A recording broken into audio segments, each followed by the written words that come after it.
Hey beauties, welcome back to my channel. I am finally back with a new fragrance video and I'm behind, so I'm playing catch up here.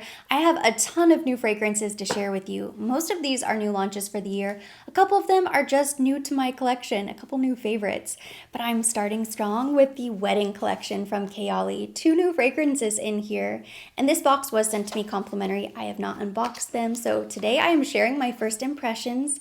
And from what I've seen on social media, they are both incredible. So my expectations are pretty high. Inside it says, "You are invited to experience the Wedding collection." And you can see the gorgeous photo of Mona and her husband. She is such a beautiful bride. In the white bottle, we have Silk Santal 36 and then Velvet Santal 35 in the black bottle. I love this idea of the bride and the groom each having their own fragrance, but I think most people really like both. So you can wear them alone, you can layer them. It's not really one is feminine and the other is masculine. Well, we'll see. Ooh, I love how they included their favorite layering combinations and Mona's tips for application. It says, "The fragrances were designed as an ode to everlasting love. Mona and Hassan created the Wedding collection to wear on their special day, aptly named after the silk gown Mona wore and the velvet suit Hassan wore on their wedding day. Both were inspired by and are bound by the strength of creamy sandalwood." And I love that they conveniently keep all of the notes listed on the back of the bottle. So in Silk Santal 36, we have sparkling champagne, white freesia, pink praline, lush nectarine, sandalwood, and sugared musk. The notes sound so good, I'm excited. Let's try it. Wow. It's beautiful. It's very bridal. Oh my goodness. Yes, they captured it perfectly. It's so romantic. I love this fragrance. Wow. This would be beautiful for brides, but I just think this is beautiful in general. I want to wear this today. It's a little creamy vanilla sandalwood, very soft and sensual. There's a hint of warmth there. But then you have the nectarine, the pink praline, a little sweetness. It's a little gourmand, but I love that you still have a fresh quality. There's still like a juicy, fruity citrus burst that is lively, energetic. It's very happy. This is signature scent worthy. I wouldn't want to just save this for a special occasion. I would just want to wear this every single day. This is instant love. Wow. I'm going to resist the urge to spray this all over my body because I have so many other fragrances to smell, but this is so nice. I don't know what I was expecting. I thought it would be really great, but no, this is my type of fragrance for sure. And it does evoke a softness, that demure, silky elegance, exactly what you would want on your wedding day as a bride. I think this is incredible. Starting strong. It feels so good to be back to trying new fragrances. I feel inspired and excited now. Quick detail, I want to point out the sides of the box have a velvet texture to them. I think details like that are important, especially if it's a special fragrance like a wedding day scent. Next we have Velvet Santal 35. Keynotes include jasmine petals, tea leaves, white musk, cedarwood, benzoin, and sandalwood. I love this bottle as well. I think anytime you do matte black, it looks very strong. It just exudes strength. And I am expecting this to be a bit more masculine, although I've heard a lot of people say this one is their favorite of the two. So we'll see. I'm excited.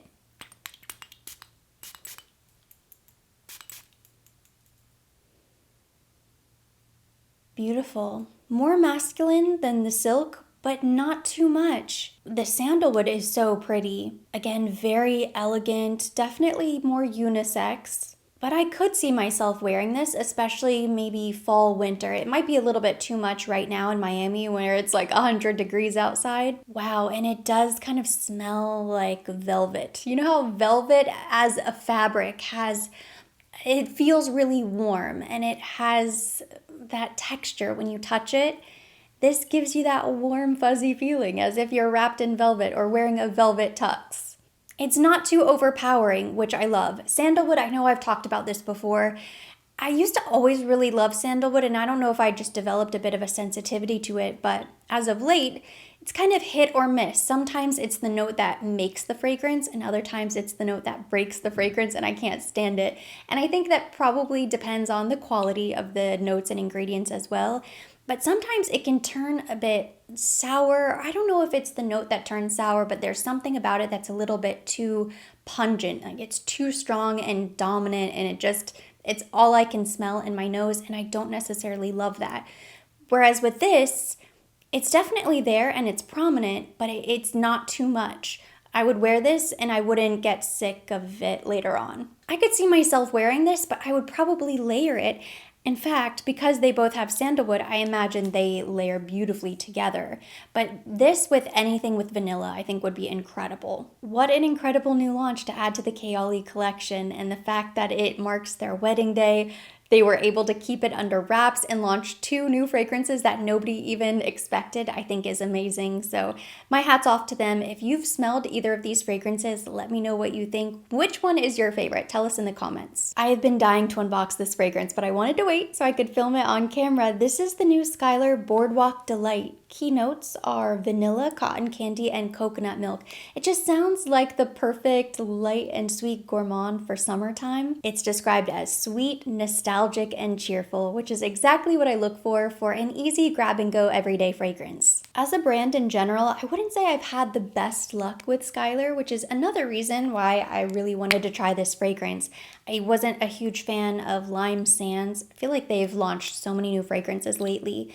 So that one did not really speak to me. It was a little bit too lime, too tart for my tastes. So I'm hoping this one will be perfect. Smells like pina colada to me. I don't remember the last time I had cotton candy, so maybe I'm just not remembering what it smells like correctly. To me, this smells like pina colada, which I like. It's very sweet.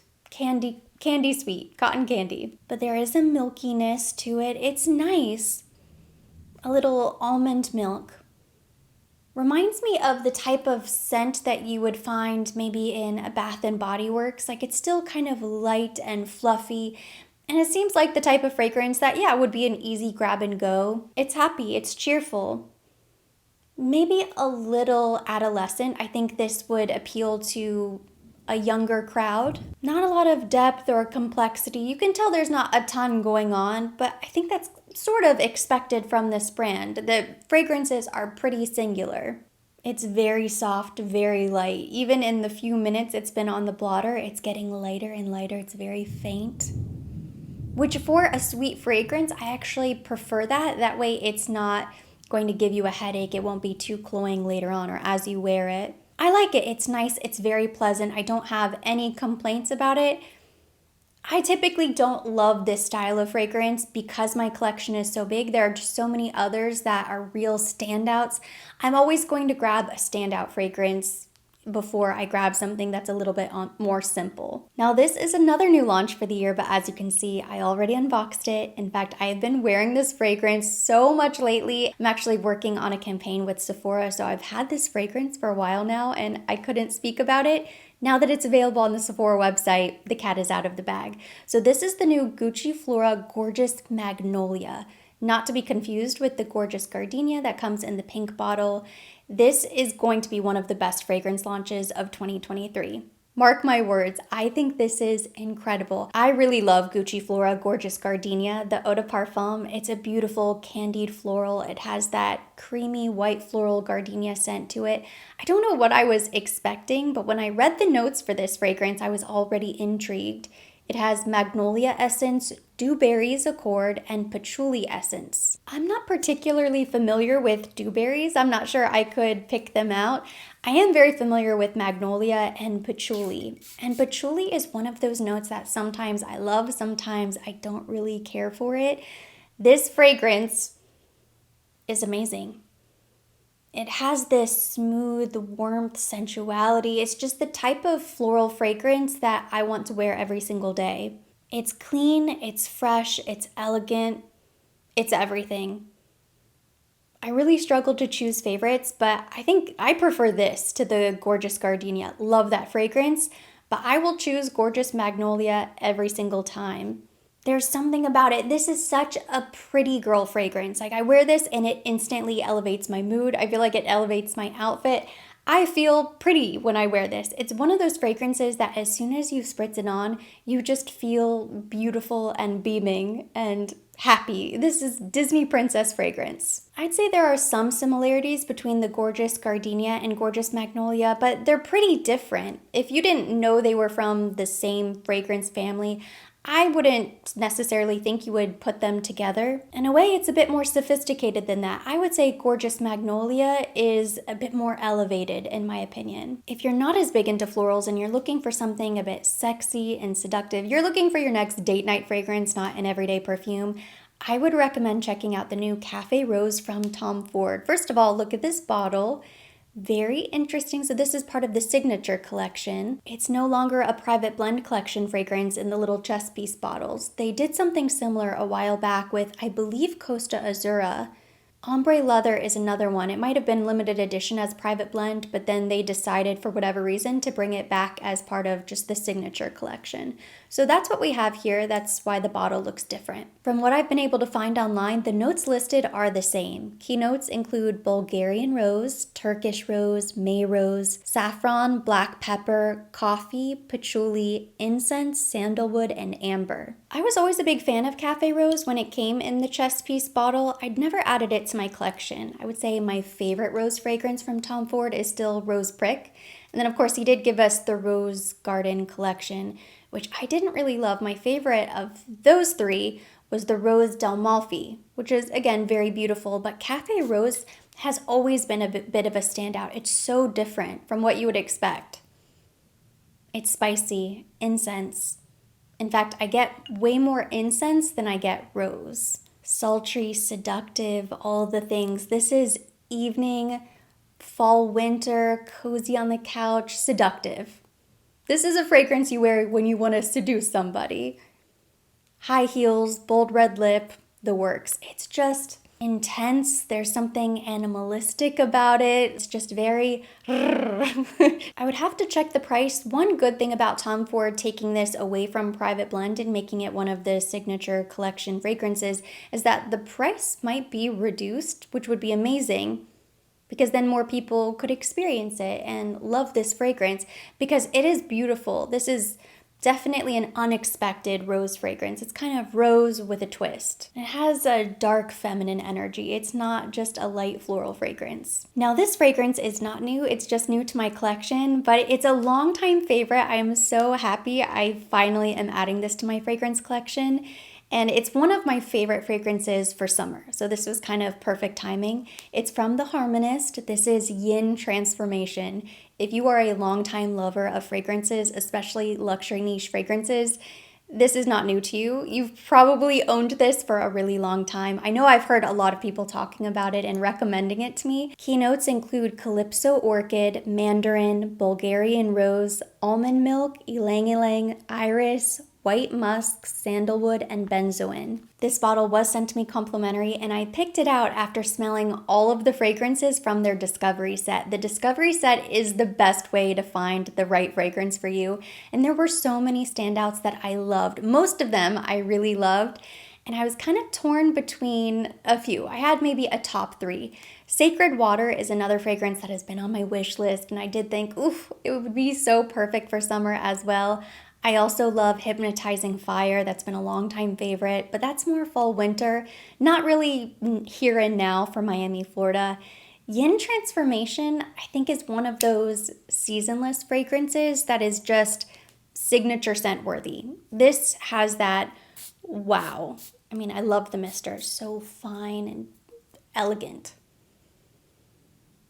It's fresh, it's floral, and it just smells like the way I want to smell. This to me smells like a very successful woman of the world, a woman on the go, somebody who's always traveling to fabulous destinations. It smells a little bit like a very fabulous vacation. which I think is probably part of the reason why I would wear this every single day. I love the blue shimmering bottle. It reminds me of the ocean. It just captures luxury. It makes me feel so elegant. And there's something about it that is a bit addicting where you smell it once and you just want to keep smelling it, and keep smelling it. Not a lot of fragrances in the same scent family have that sort of impact or effect on me, but this one, and I remembered when I smelled it, I thought, yes, I've smelled this before, and I almost bought it. I'm glad I waited. I think many of you have probably smelled this fragrance before, but if you have not experienced yin transformation, seek this out. Go visit a counter, do something, get your hands on a sample, wear this fragrance for the day and see how it makes you feel. And that completes today's video. Thank you so much for watching. Hopefully you enjoyed it and you liked hearing my thoughts on some of these new fragrances. If you liked it, give it a thumbs up, leave me your comments, questions down below. As always, I will be linking everything mentioned. Everything on my face will be listed down below in the description box for your convenience. And for more videos like this, don't forget to subscribe and hit the notification bell.